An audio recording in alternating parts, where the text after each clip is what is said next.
If you've ever felt distant from God, weighed down by your mistakes, or you're just longing for a purer heart, this psalm is for you. Have mercy on me, O God, according to your unfailing love, according to your great compassion, blot out my transgressions. Wash away all my iniquity and cleanse me from my sin. For I know my transgressions, and my sin is always before me. Against you, you only, have I sinned and done what is evil in your sight. So you are right in your verdict and justified when you judge. Surely I was sinful at birth, sinful from the time my mother conceived me. Yet you desired faithfulness even in the womb. You taught me wisdom in that secret place. Cleanse me with hyssop and I will be clean. Wash me and I will be whiter than snow. Let me hear joy and gladness. Let the bones you have crushed rejoice. Hide your face from my sins and blot out all my iniquity. Create in me a pure heart, O God, and renew a steadfast spirit within me. Do not cast me from your presence, or take your Holy Spirit from me. Restore to me the joy of your salvation, and grant me a willing spirit to sustain me. Then I will teach transgressors your ways, so that sinners will turn back to you. Deliver me from the guilt of bloodshed, O God, you who are God my Savior, and my tongue will sing of your righteousness. Open my lips, Lord, and my mouth will declare your praise. You do not delight in sacrifice, or I would bring it. You do not take pleasure in burnt offerings. My sacrifice, O God, is a broken spirit. A broken and contrite heart you, God, will not despise. May it please you to prosper Zion, to build up the walls of Jerusalem. Then you will delight in the sacrifices of the righteous, in burnt offerings offered whole. Then bulls will be offered on your altar. To fully grasp the depth of this psalm, it's crucial to know its story. Psalm 51 was written by King David, a man the Bible describes as a man after God's own heart. However, even a man like David made serious mistakes. This psalm was born out of one of the darkest moments in David's life. He had committed adultery with Bathsheba, and to cover up his sin, he orchestrated the death of her husband Uriah, one of his most loyal soldiers. For a while, David tried to hide his sin, but God sent the prophet Nathan to confront him. When Nathan, through a parable, revealed to David the magnitude of his transgression, the king's heart was shattered. He didn't try to justify himself or downplay his guilt. Instead, he owned his sin and poured out his soul to God in this psalm. It's a raw and honest portrayal of a man who, faced with his own failure, desperately seeks God's forgiveness and restoration. This background helps us feel the weight and sincerity of every word David wrote. Now, let's walk through this psalm, verse by verse, exploring its meaning and the key words that reveal David's heart and God's nature. Verses 1 to 2. The cry for mercy. Have mercy on me, O God, according to your unfailing love. According to your great compassion, blot out my transgressions. Wash away all my iniquity and cleanse me from my sin, mercy. It's not just about punishment, but God's loyal covenant love, his faithfulness to the covenant, even when we fail.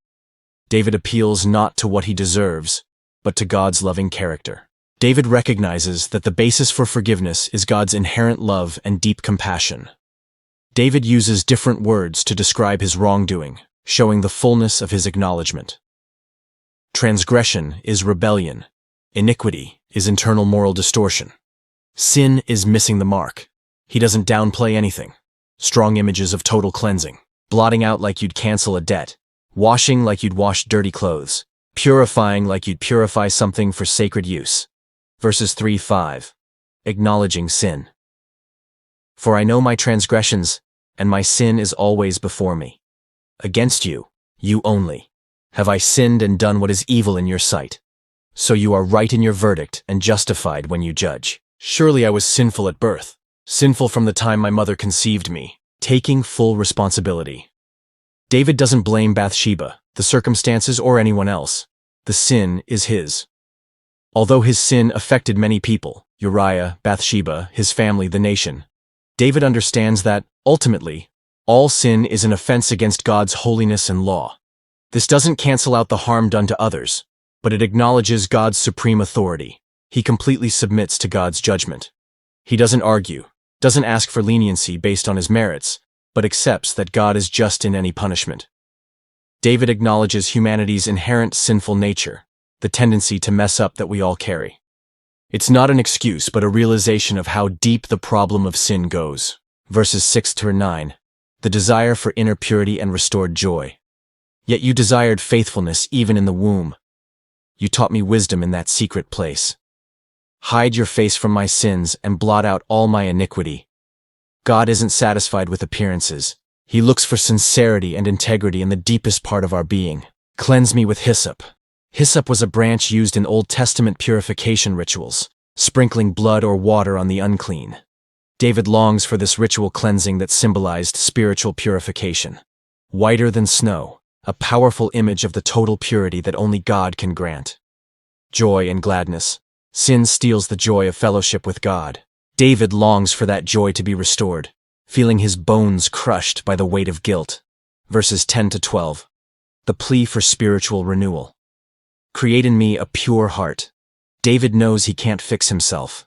He asks God for a creative work, something new.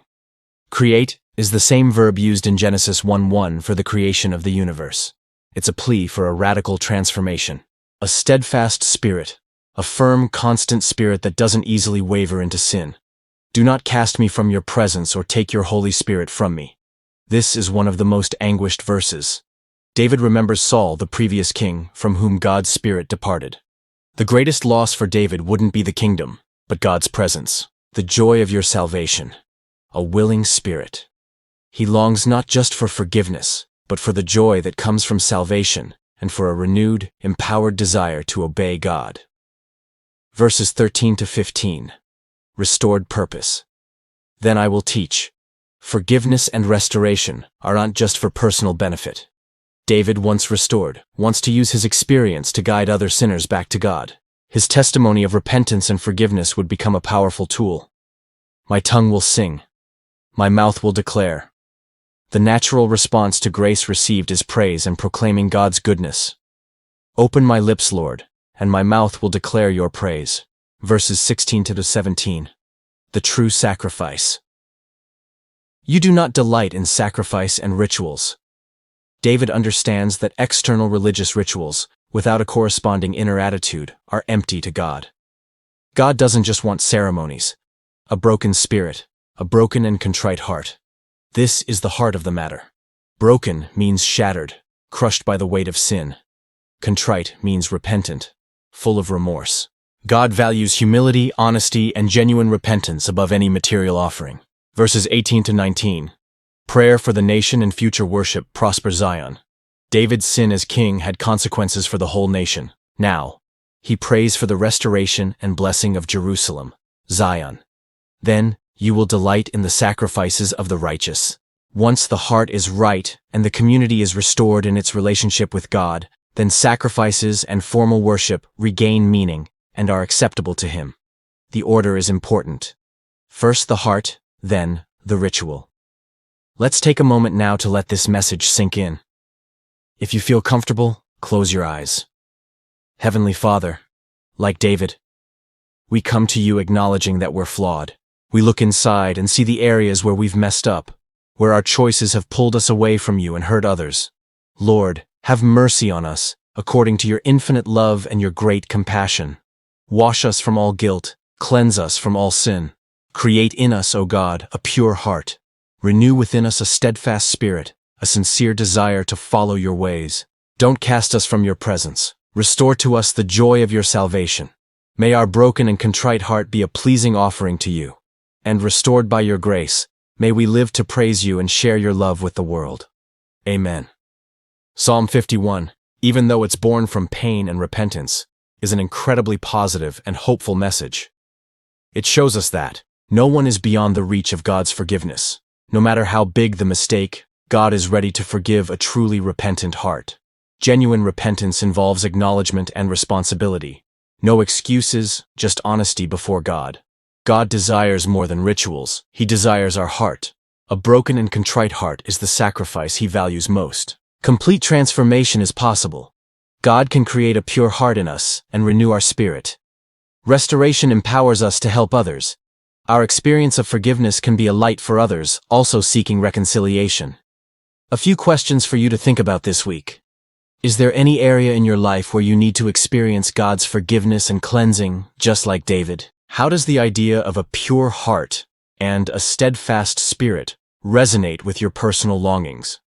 In what way can you use your own experiences of overcoming and forgiveness to bless and guide others? We'd love to hear from you. How did this Psalm 51 speak to you today? Is there a particular verse that especially touched your heart? Have you ever felt like the psalmist David, crying out for mercy and restoration? Answer here in the comments. Your comment might encourage other people too. If this study of Psalm 51 was meaningful for you, please give this video a like. It helps us reach more people. If you're not already subscribed, subscribe to the channel and hit the notification bell so you don't miss our next Bible studies. And of course, share this video with friends and family who might also be blessed by this message. Thanks for joining us on this journey through Psalm 51. May God's mercy, forgiveness, and renewal be a constant reality in your life. Remember, no matter where you are, there's always a way back to the Father's loving heart. We'll continue to explore the wonders of God's Word. God bless you and have a blessed week.